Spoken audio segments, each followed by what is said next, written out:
Good afternoon, Pastor Marty from the Afternoon Drive. Hey, don't forget, if you're not a subscriber to this channel, please do so, and make sure you smack the bell so that you can get every rant that I rant. All right, this afternoon I want to talk for just a couple of minutes about Glenn Beck and Ben Shapiro.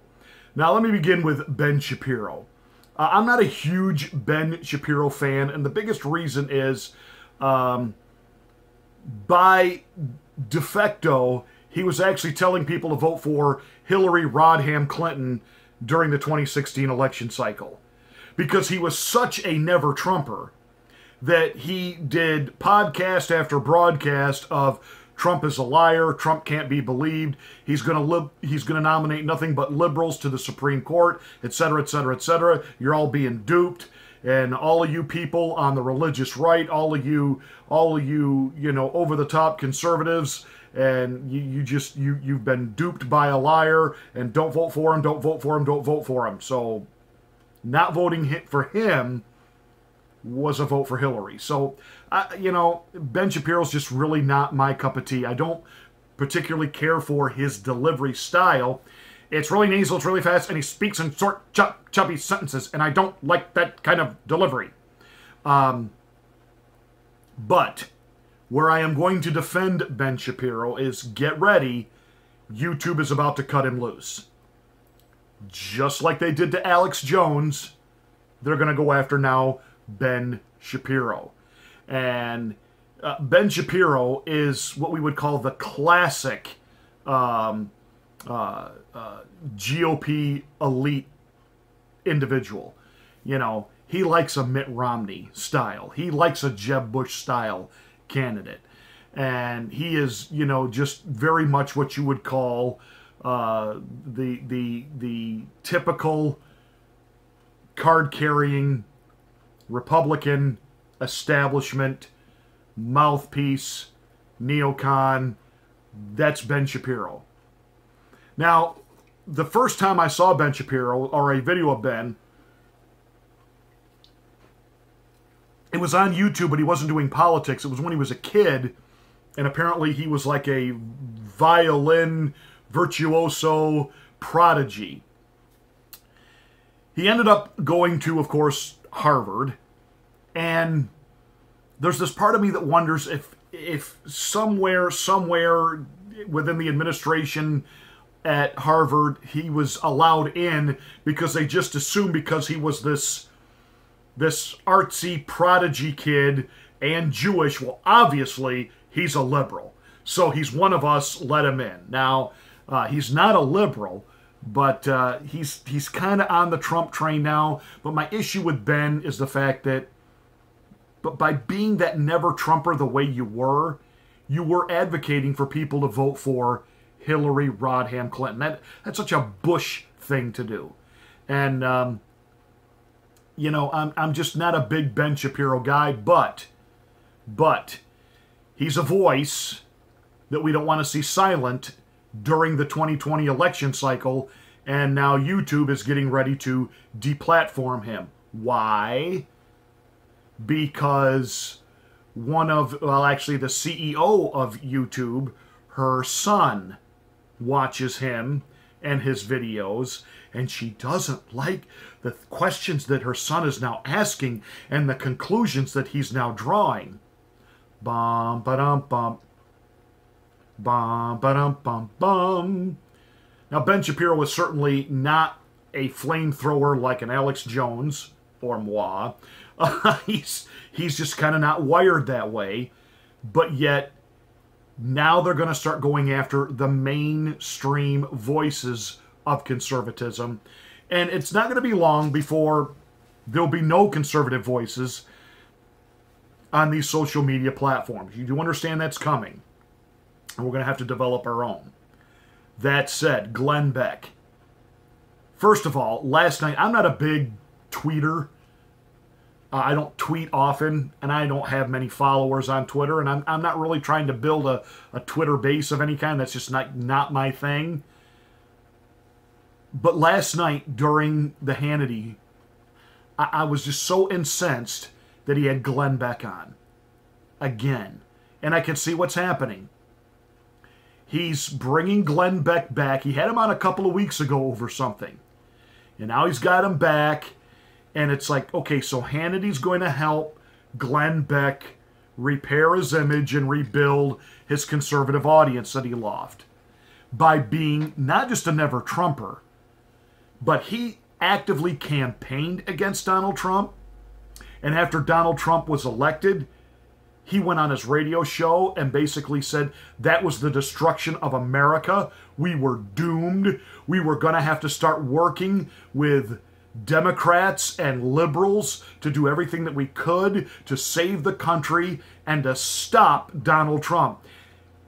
A grown man, I guess Glenn Beck is a grown man, allegedly, a grown man smashes his face into a bowl of Cheetos to mock Donald Trump's skin tone? What? Then he went on the Samantha Bee show. And I mean, it was almost like a love fest between the two of them. And they were doing this Lucy Charlie Brown thing. And talking about needing to get along and work together to stop the destruction of the country under Donald Trump. And then when he totally destroyed his business model, lost his audience, ratings tanked, then all of a sudden he puts a red MAGA hat on and says why he's now for Trump. Sucks in Mark Levin. I'm still ticked that Mark Levin moved his programming to Glenn Beck's platform. And now Sean Hannity and others are trying to rebuild the image of Glenn Beck because he's got it right on socialism and that these democratic socialists, they're going to destroy the country. Yeah, but here's the problem. You've got a flawed messenger. And even if Beck is right on this issue, which he probably is, well, a stop clock is right twice a day. But Glenn Beck is on record and on video of saying, no, Donald Trump is going to destroy the country. We need Ted Cruz. Ted Cruz is a prophet sent by God. I mean, this was the kind of stuff Glenn Beck was saying during the primary. Remember that God had ordained, he had ordained Ted Cruz to lead the nation as our Moses. And now you've got the crackpot, I shouldn't say crack pipe, nut job out there saying that if we allow the Democrats to defeat Donald Trump, the country will be destroyed. My point is this. Even if this time the nutbag is right, he's still a nutbag. And you're defeating what we stand for, Hannity. You're defeating what we represent and what we're trying to get people to understand about what is so horrific about AOC and Bernie Sanders and this whole socialistic ideal which will destroy us. But by bringing Glenn Beck in as the featured centerpiece and mouthpiece, with all of the other off-the-wall UFO-type claims that this nutbag has made through the years, do you understand? The left and the mainstream media will have a field day with this.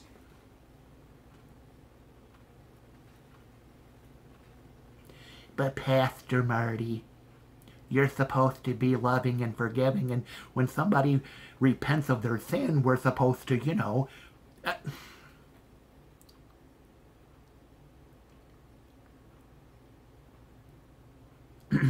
I'm going to give a really hyperbole, in-your-face, make your skin crawl illustration to drive my point home. Just because a child molester repents doesn't mean we're going to use him in the church nursery.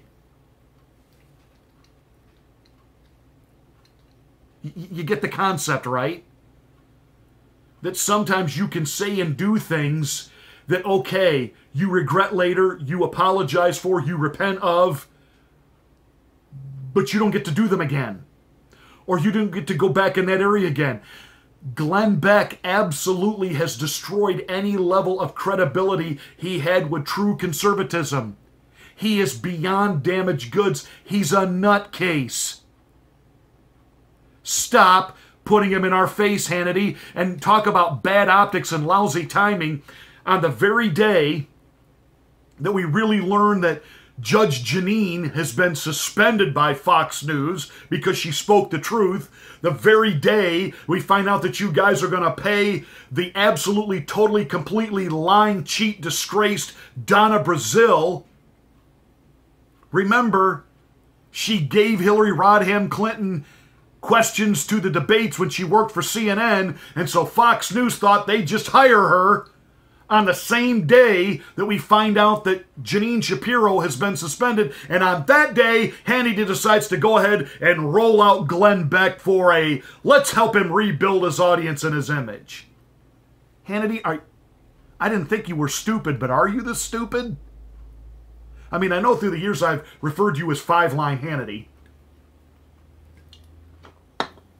5 lines, repeatedly, through your program. By the way, the one thing that I did almost give a Glenn Beck a thumbs up on last night is I watched your interview with him on your show. Will you, when you're interviewing people, Sean, stop interrupting them? Especially when you're on a satellite delay because they're in another location and you start to say something and then they stop and then you stop. And then they start and then you start, and that herky-jerky because they're hearing it delayed in their earpiece. Just shut up and let your guest talk. And the fact that you ask every guest if they agree with your monologue. Do you agree with me when I said it? Do you agree with me when I... Sean, just let them make the point that you brought them on there to make. But Glenn Beck is not a trusted conservative voice. He's a fraud. And he didn't just not like Trump. He actively worked against him. And then to join up with Samantha Bee, a flaming leftist hate monger. That's today's rant. Make sure you've subscribed and hit the bell to get the next one. I'm Pastor Marty, the Afternoon Drive.